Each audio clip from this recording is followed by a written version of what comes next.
unknown factor.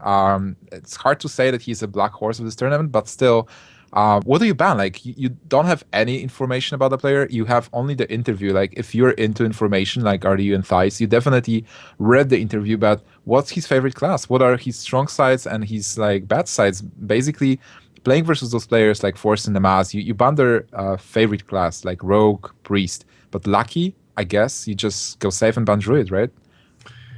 I guess you could, but it also could feed into what kind of classes he has as well, right? See, Forsen does have his own druid, he has warrior, and he has priest, and druid can give warrior and priest a really tough time. So I think it's a logical ban.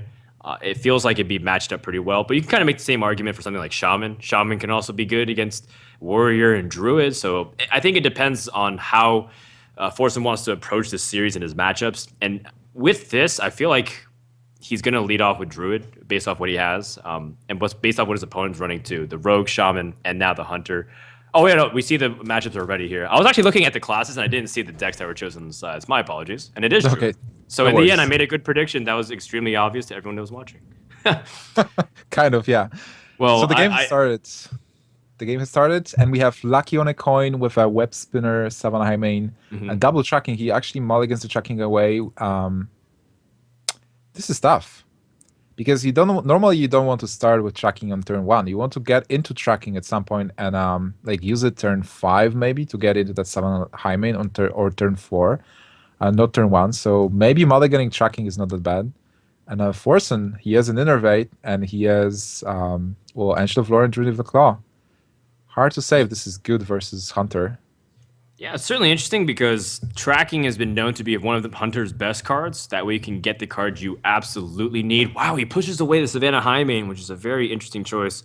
But at the same time, sometimes you're tracking early and you just don't know what you want early on. You might pick the wrong piece of what you need. You might need a Hunter's Mark, but you also might need a Stone Test board. Unfortunately, you might double up if you're trying to predict a little bit of what your opponent's doing.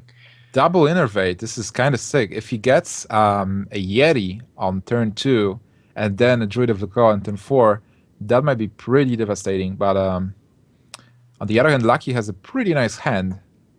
Even though he mulliganed the Savannah Hymen, it's like I actually agree with mulliganing Savannah Hymen there because he basically against Druid, you want to have Animal Companion, you want to have those smaller creatures as well to deal as much damage as possible in the early turns, like Haunted Creeper and stuff. And eventually, because Hunter has so much draw and so much like cycling and stuff with tracking, you will get those Savannah Hymens. Whoa, this is a Web Spinner card. It's a Direwolf Alpha. So a card that does have some pretty good uses. It's not only good for chain drawing, but it adds a lot of power to Unleash and sort of gives you another use of something like Timberwolf if you're just trying to go for big trades. Oh man, this is a very good card actually because with the Haunted Creeper being played on turn two, if it's going to be dead, then you have a follow up. And Direwolf is actually a card you can play instead of like Captain's Parrot or Angry Chicken, right? Oh, come on, don't be hating on the Angry Chicken. It's Angry pretty Chicken will useless. prove to the world one day that it's not useless. Maybe if you buff it and you do stuff with it, like It's Unstable gonna Tool. happen. It's gonna happen with Web Spinner and Houndmaster in those combination one day, and everyone's gonna type LOL and Raffles and stuff in chat. It's gonna be awesome. That would be funny. Now, So speaking of Ancient of which, Thor turn free. well, something that's not funny is an Ancient of War that's turn three exactly, Yeah. but it seems like Lucky has the perfect response with a Hunter's Mark.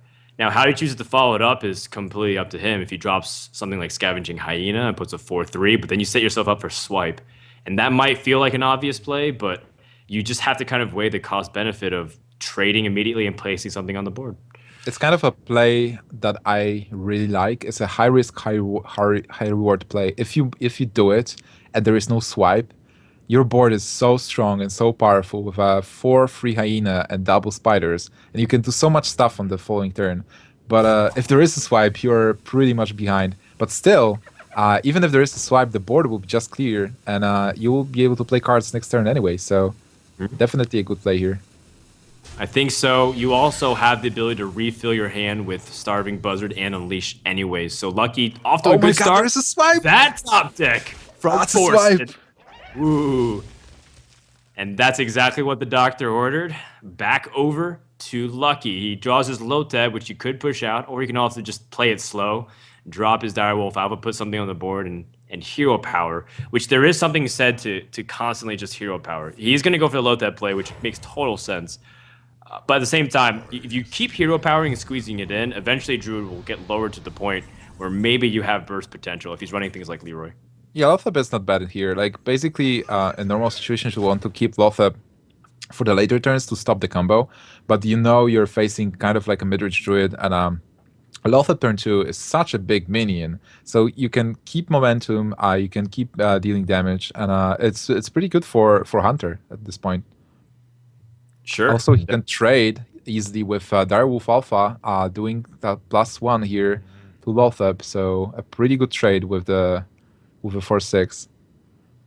I think so. Spectral Knight can't get Kill Commander Hunter's mark. And that's actually another versatile use of Direwolf Alpha because you don't have to wait for beast synergy with something like Timberwolf in order to go for the trades.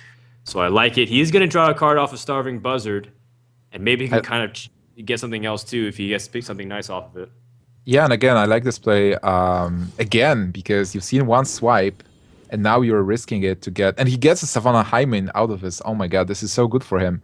So basically, right now he's playing all those. Like I would even play the Timberwolf, and he's doing that because you've seen the swipe, so you can safely assume that there is no second swipe, and then make a good trade. Like this board is so bad against the swipe, but you have to assume that there is no swipe and just build your board accordingly. I'm inclined to agree. Let's see what Forsen gets. Harvest Golem. He has an ability to use Keeper of the Grove and go for some clears. I think you have to kind of prioritize taking that Buzzard out, which means it seems like a pretty clear Keeper of the Grove plus hero power turn. Yeah, but you still take 3 points of damage and you don't effectively clear the board. Yeah, I think this is something you have to do. Like, there is no other way. You have to kill Lothab with a Keeper of the Grove to not take damage and hero power the Buzzard. Buzzard is a card that you definitely need to deal with the same turn it was dropped, because if it stayed in this kind of deck, this was actually extra damage. Yeah. Slight misplay, which might make the difference, right? We've seen the Hunter needs a little bit of that extra push sometimes for damage. By the way, this feels really good when you see a Keeper of the Grove before Savannah Hymen comes out, and you're able to just place one down. At the same time, you also have other options with Houndmaster and going for good trades before you commit to that, and then have a safe board to play something like Savannah Hymen. So Lucky's in a pretty good position. Yeah, right now you don't even have to really concern yourself with a 2/4. You could just drop the Hymen. The board is almost empty. You don't have to trade. You can just attack face here, because well, you can safely assume that there is no second Keeper of the Grove. You did an assumption before that there is no second swipe. It worked for you, so why not do it again with the Keeper of the Grove? And even so, Forsen needs something more than just Keeper of the Grove. He needs Keeper of the Grove Wrath to deal with the Savannah Hymen. And so it does require a very specific 2-card combo from Forsen in order to effectively clear the Savannah Hymen. Now, with this tracking, it seems like Lucky's going to opt otherwise, which might give him the ability to use Houndmaster and Stone Tuskboar in tandem to be able to take out this Keeper of the Grove. Yeah, it's definitely a Houndmaster play. It's like he does tracking because he wants to play that Houndmaster and kill the Keeper of the Grove. Huh. Unfortunately, we didn't get POV, so I didn't get to see the choice that Lucky chose to discard with the Hunter, which often is very important to talk about some of the decisions that play into it. Meanwhile, Forsen gets a Yeti, which is very similar to some of the cards he has already in his hand. He's got good, beefy, mid-range minions, but he has to kind of deal with what's at hand. Well, he's definitely playing Harvest Golem. Wait. It seems like Harvest Golem and something this turn, not hero power. Keeper of the Grove seems okay-ish to kill the Direwolf Alpha, and then maybe hero power the 3/1, but I would definitely give up opt both to your keepers then. Do you I feel know, comfortable playing against Savannah Hymen with that? but would you just like play a druid here? True, Well, the Claw hero power feels pretty bad too. On the other hand, the fact is like there was no Savannah Hymen on turn 6, but there was tracking as well, so you probably can assume that Savannah Hymen is coming this turn. Yeah, that is a pretty fair assumption, I think. Forsen I'm gonna go with the Druid of the Claw play and try to claim some immediate value and see what his opponent can kind of do in response. And I like it. It's not a passive play compared to just taunting up and letting your opponent be able to do something like kill command and push through. Now I double like this high one. main for Lucky, which is pretty powerful once again. But This it's is not exactly the safest board. Yeah, but it's still. I feel like Forsen's play was pretty good with the Yeah. clear here. But you just drop Savannah High main. Yeah, You I think you probably trade. trade. Yep. Oh, he's going for face. All right, he's being super aggressive. Which is good, like because well, your opponent will have to trade, and you're the aggressor here. You have the big minions, and you can assume there is no Keeper of the Grove. But even if there is, you're still in a good position here. Yeah, it With is a keep, little vulnerable to like a Keeper of the Grove swipe if he had the 2-card combination. But once again, he's already shown 1 copy of each. How likely is it that he has both again? Pretty unlikely. So a second Savannah High main will be devastating. This is the battle for board presence and board control, and with Savannah High main, this card is so good versus the Druid. It's because Druid can't stop it. Like you really have to silence it, but still, if you silence it, it's a formidable 6/5. And if you're not able to silence it, it's like 10-9 for 6 mana is just insane. Also, Hunter is really forcing removal cards from Druid, like getting those situations on board so that you have to use swipe. And when you use the first swipe, they just go overboard and like spawn the board all the time with those small minions. And also like you can't really overextend because if you play too many minions, they will unleash Buzzard, which will put you in a weird situation where they have a lot of cards and you're dropping lower and lower. It's a very tough matchup. Hunter has really a big advantage in here. Well, Forsen picks up Savage Roar, which isn't what he needed. It allows him to, I guess it allows him to go for an effective trade if he needed to kind of push through, but he's just going to play the Yeti instead and kind of be at the mercy of his opponent, which has 8 damage represented right here, plus Unleash the Hounds, so that's 11. Maybe if he scores something with Animal Companion, that could be the game. He actually, if he gets Huffer and Leo, it should be lethal. How much is it? You're right. 67% Yeah. chance to just end the game right here with an Animal Companion, Unleash the Hounds, Hero Power combination. Also, he has the Stuntus Boar, so if it's Leok, it's a pretty sweet deal. So definitely Animal Companion. The thing is, like, if you're staring at this kind of board, you sometimes miss lethal because you feel like, oh man, he has so many minions, I'm dead next turn, so I need to like trade. No way. 29 health and you feel like And you're going to that's die. Leok. So that's That lethal. is the Leok. That's game number 1. Lucky's going to jump out to an early lead. Boom. Hunter taking out Druid, one of the most important stable classes. And with Priest and Warrior remaining for Forsen, that might be tricky for him to end this series. Lucky really taking his time, by the way. You can still miss lethal, I guess. He's just double, triple checking, make sure he has it. But he had him covered even with a Stone Tusk Boar. There was a possibility that he was still considering trading, and then he realized, like, oh my god, I'm 1 damage of lethal. I have a hero power of the Spectral Knight. So this matchup changes a bit. Also, Forsen's running Cleave, which is pretty important. It's a very good answer for high main. If you're able to shield slam the high main and then Cleave to clear the hyenas, you're pretty much ahead. On the other hand, Lucky doesn't run Leroy in his deck, so it makes Hunter a bit more slower, like less bursty, that's for sure. So yeah, it will be definitely an interesting game, and it will really depend on what are the players' decisions, what are the draws, and how they turn it around. All right, it's time for the game. Forsen opens up with Spectral Knight, Cool Task, and Armor Smith. Armor Smith, pretty nice because it just answers most of the early game drops from Hunter, whether it's Weapon Spinner, Haunted Creeper. Yeah, it just basically holds its own while gaining you very important life. Yeah. Also, See. there is a Kodo, which is pretty cool, and I feel like Hunter is missing some of the early drops because normally if you're able to use Houndmaster on a beast, then Kodo, then High Main, it's pretty sick. But there is like no Animal Companion, which might be really painful for Hunter. All right, Lucky picks up the Iron Beak Owl. So again, nothing really easy to drop. And Yeah, at the same stage, Lucky might feel like he can just play passive enough, go for something like the Kodo play, and then just take out the Armor Smith very easily. Oh yeah, definitely. I feel like you Kodo here.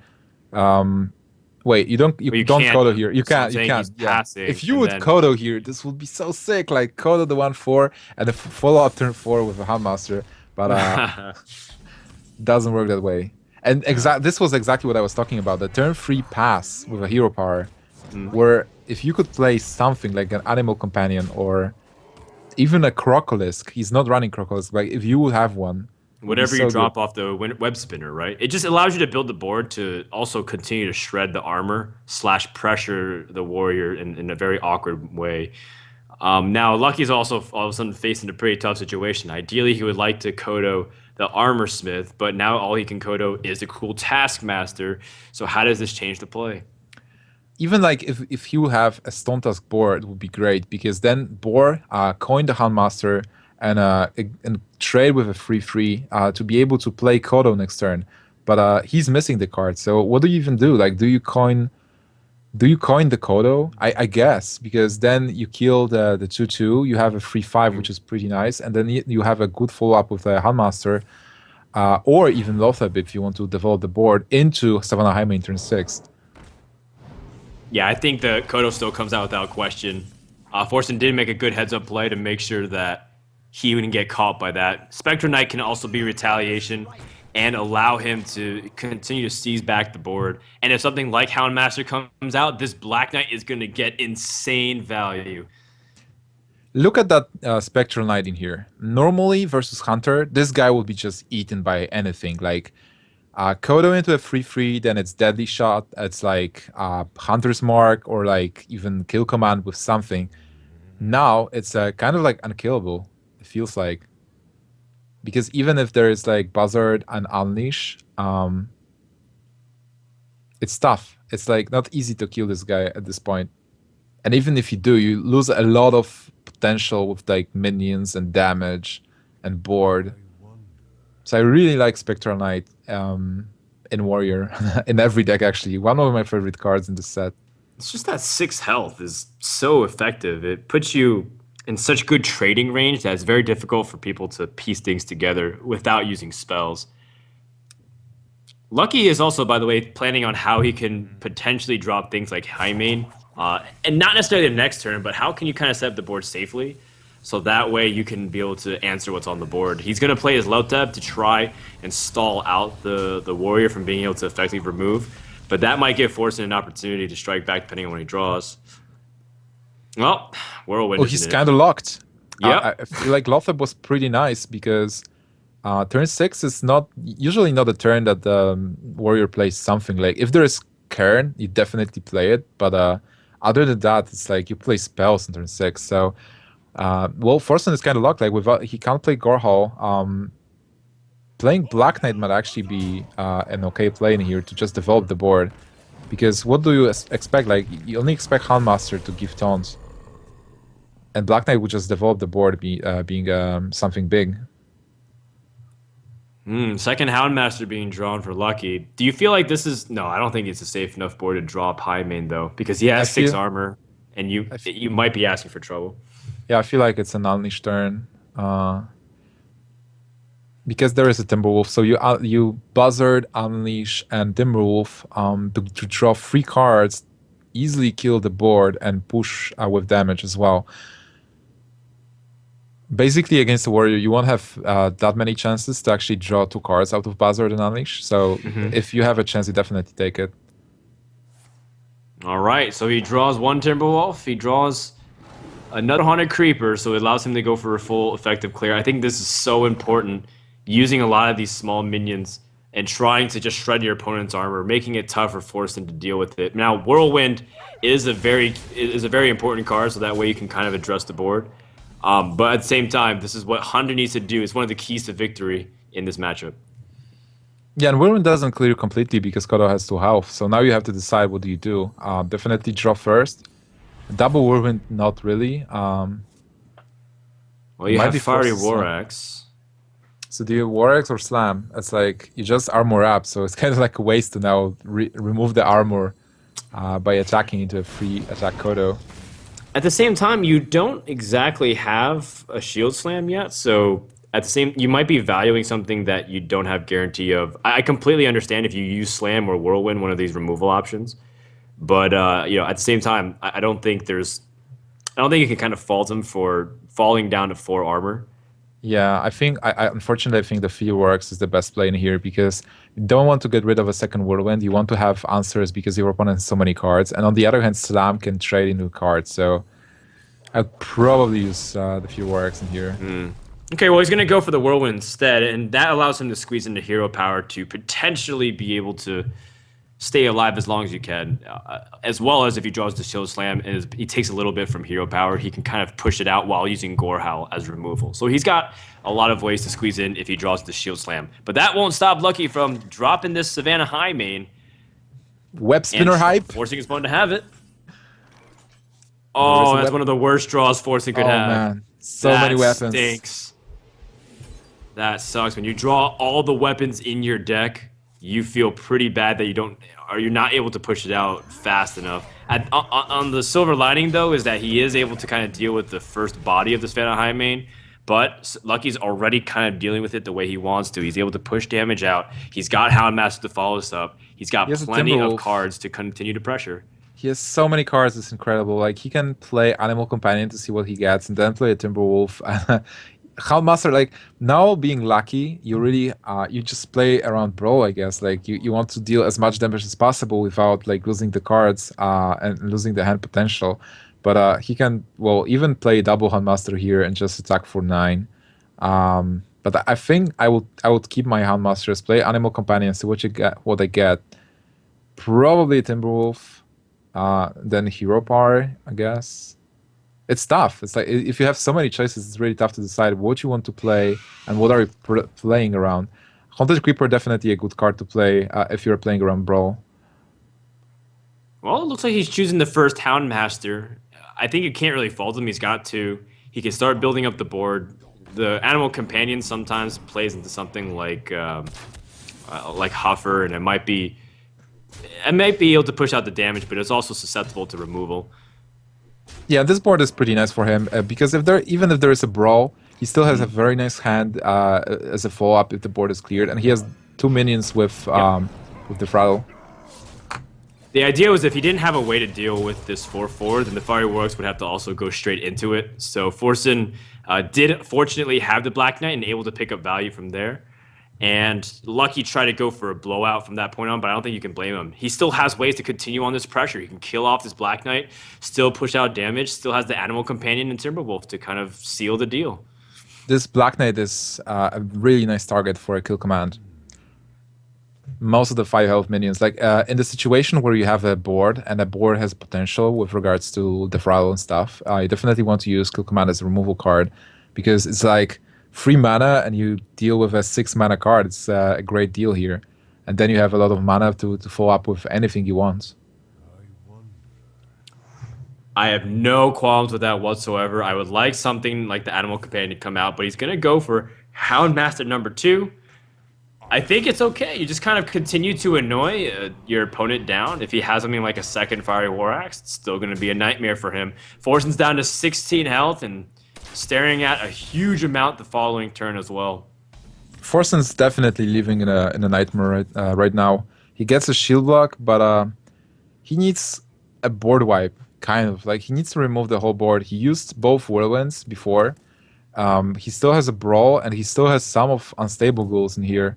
But what are you going to do being Forsen? How do you even win? Like, right now he's facing a situation where he has to defend himself and clear the board.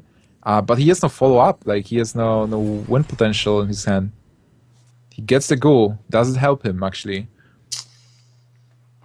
Let's see. Not really. Not whatsoever. I feel like the Ghoul just dies pretty easily. Yeah, I think Lotheb is the play. You could do both, If but you it do doesn't feel both, good. if you do both, is it lethal? Let's see, 4, 8, 10, 12.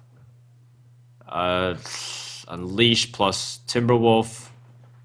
It's more like you Iron Beak the Ghoul, And then you have with Timberwolf, you have potentially 3, 5, 6, 9, Yeah, I think you have 13. it. I think you do have it because the Timberwolf adds the power plus hero power, and you even have Unleash for a little bit of extra damage. So I think if he does go I, for a f- Lotheb and Undead Ghoul play, I think you're absolutely right, Nimsh. I think he might die here. I think he's actually short a bit, especially after the. Oh, you're right because the increased cost. We're thinking directly just how much he had if it was in the vacuum. Yeah, but still, I think he didn't have it even with the with all the cards because he would just have too many minions on board. So like Unleash would only create one dog, so it wouldn't be enough. Oh yeah, But that's also true. Too many minions. yeah, sometimes it is a problem. First world hunter problems. Small board. Okay, well, he draws the second Savannah High main anyway, so it doesn't really matter. Continue just put on good pressure on the board, trade in, and see what it is. It kind of is still just a dominant position. Forsen's objective still remains the same. He needs to draw something like a brawl. I like how Lucky is using the hero power every turn. It's instead of just playing all the cards in his hand like a lot of players do, he's just using those the hero power to deal 2 damage for 2 mana, which is kind of like a good spell. Like it's it's a very nice spell. Two damage into hero for 2 mana is even better than Drain Life kind of because Drain Life is for 3 mana, and so yeah, he still has cards. Like even if the board is wiped somehow, which is not possible, but even if the board is wiped here, he still has Unleashed, Daddy Shot, and Iron Beak. So he's in a really good position. Can Forsen make anything happen with an Acolyte? But I don't really think he can whatsoever. This might set him up so he can go for a big potential clear with something like the Whirlwind effect off the Undead Ghoul, but Forsen knows that at this stage he's pretty much dead. And same thing, Lucky has the Ironbeak Owl just to end the game, so there's no way for Forsen to live, and he's gonna fall 0-2 to Lucky, the open bracket qualifier. Sick. Massive damage every single turn. It could be a disaster for Forsen as he's down to his last life for this series. He's still up 1-0 in the overall group, but I think if he won this, it almost guarantees at least a top. It might guarantee a top two placing. I think it really depends on how the rest of the group is, but it postures him to be very successful. And he definitely doesn't want to drop here. Lucky at the same time, he is kind of the Cinderella story of the tournament. Doesn't really not really many people know him. He's not on a team. He doesn't really have established practice partners. He is a high legend player though, and he does represent a lot of the people who are out there watching the tournaments and wishing that they could also play in these tournaments. So Lucky trying to fight for the community's behalf and show that these people who aren't exactly the popular streamers also have a chance to win these tournaments. And it's also interesting that Lucky has no one to playtest with. So if you're watching and you want to train with Lucky, he'll probably welcome you with open hands. Yeah, that's right. He's looking for some friends in Hearthstone, that's for sure. All right, Lucky's going to start off. Yep, Pyromancer can be a pretty important card, so that we go for the clear. But that Death Lord has arrived. Yeah. I'm expecting some trolls with Web Spinner, Death Lords, and some good RNG. It's kind of fun that RNG is back into the game. Like after the removal of Nut Bagel and Thinkmaster, it's like a lot of people complain about RNG, but then again, if we have decks which are not that much RNG based, like Combo Druid and like Miracle Rogue, I guess, then people complain again. So here we have this funny RNG which is neutral, like with Wet Spinners and Death Lords, which will make the game even more interesting and fun. Yeah, I think that's a good way to put it. So Lucky used tracking turn one, and he ended up dropping the Web Spinner in favor of things like the Savannah High main, which, again, it's such a good value card. I think it's just a good emphasis over and over to use your Savannah High mains and protect them as much as you can. And kind of all in on it, but not really at the same time because you do have other threats always with like Unleash the Hounds and Timberwolves. The more I look at it, it seems that Priest might be a good counter to Hunter with because Lucky's playing a lot of small attack minions here, and with Cabal, Shadow Priest, and Shadow, like cards like Shadow of Madness, stealing the spider and then trading it into something and getting the tokens from your opponent's spider seems to be pretty good. Also, yeah, Death Lord. Okay, if there is a Hunter's Mark top deck, this will be so hilarious. It's kind of like a risky play, right? That would be pretty difficult to come back from. Lucky has a chance with tracking. Tracking Hunter's Mark, go Lucky. Tracking Hunter's Mark and then scavenging Hyena to make a 4-3. So Oh that way my it's a 4 god. attack priest, so Priest can't deal with it. And they're on turn 3, He's going which would for be it. super devastating. He's going for it. He sees it. Oh, okay, doesn't get it. The Houndmaster, Starving Buzzer, and Web You Spinner get the get buzzard, I up. guess. You want to have a Yeah. drop R. Master, by the way, I said that Hunter is a favorite against Priest because before, in the previous build, you were just playing Crocolisk on turn 2 and then coining Master on turn 3, and you ended up with 2 minions with 4 attack, which are pretty formidable. That's why Priest had a tough time to actually deal with it. But now with the new build, with the smaller minions, as we mentioned, it might be a very tricky matchup, Well, and in favor of Priest, actually. well, now Forsen has a clear with Pyromancer and Holy Smite.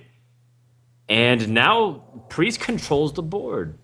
And Yeah, it's this still is going to be a little bit of time before Hunter can strike back. And even if they roll something like Animal Companion, or sorry, not Animal Companion, they roll Hover with the Animal Companion, that doesn't feel exactly the best roll either. I feel like here is just hero power and pass. Because you want to use Buzzard Unleash combo next turn.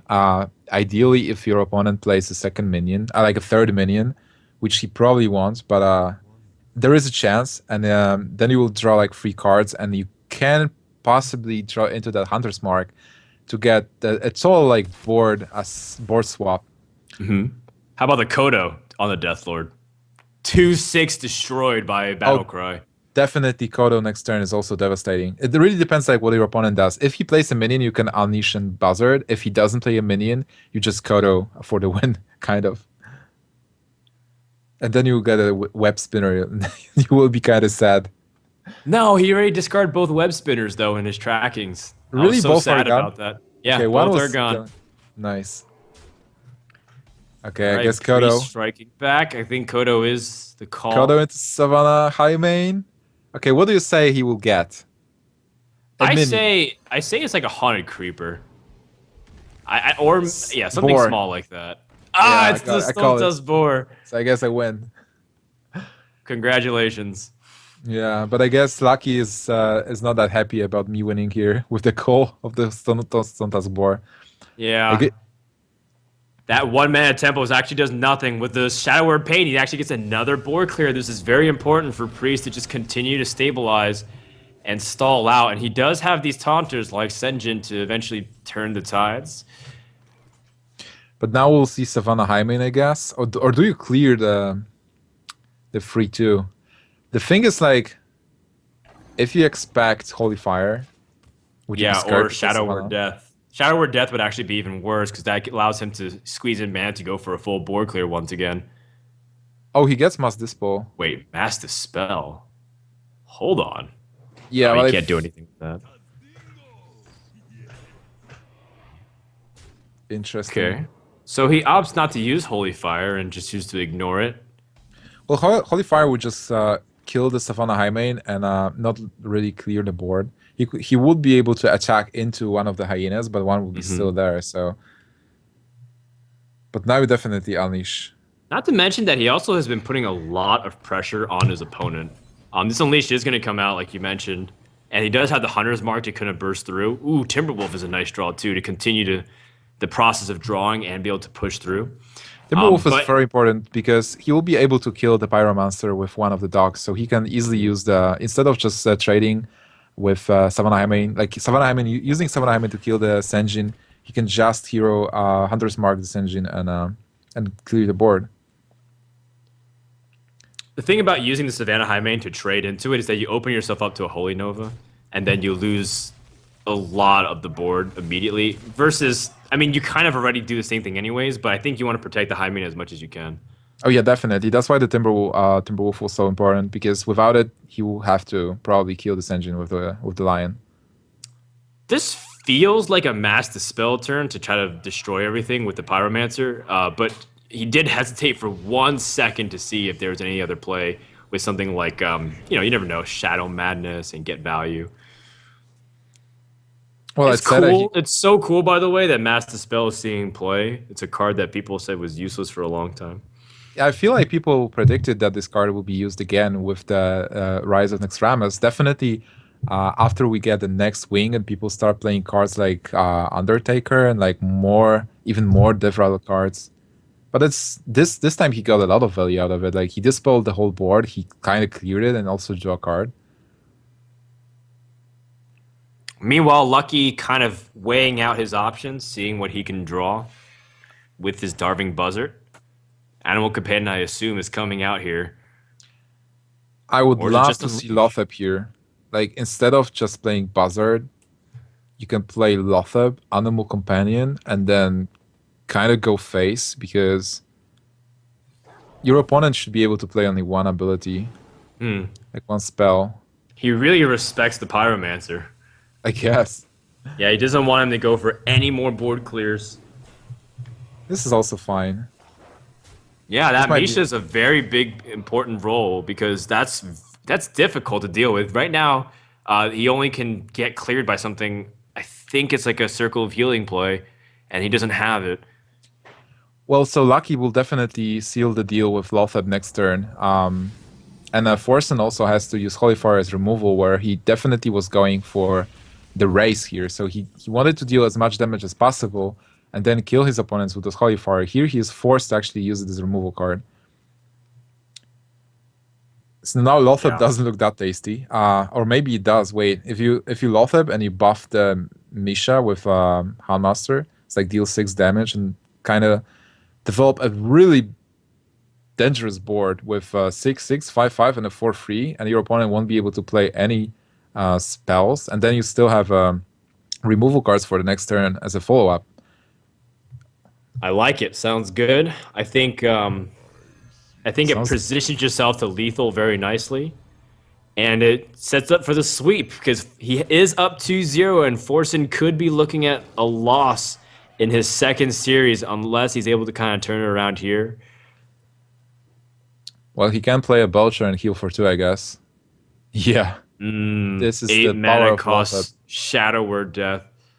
That's why Lothep is called a snowball card, because if you are able to set up the board in this position and you can really snowball out of it, like you shut down your opponent at that exact turn that they need to clear the board to like stabilize. You just deny them a chance to stabilize and you just go for the kill in here.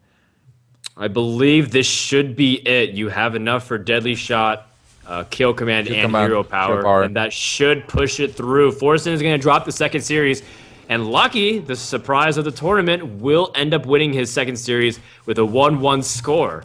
So all of a sudden, the group is wide open, and if Reynad beats Savids, then we have a 4-way tie. Yeah, this is actually turning out to be very interesting.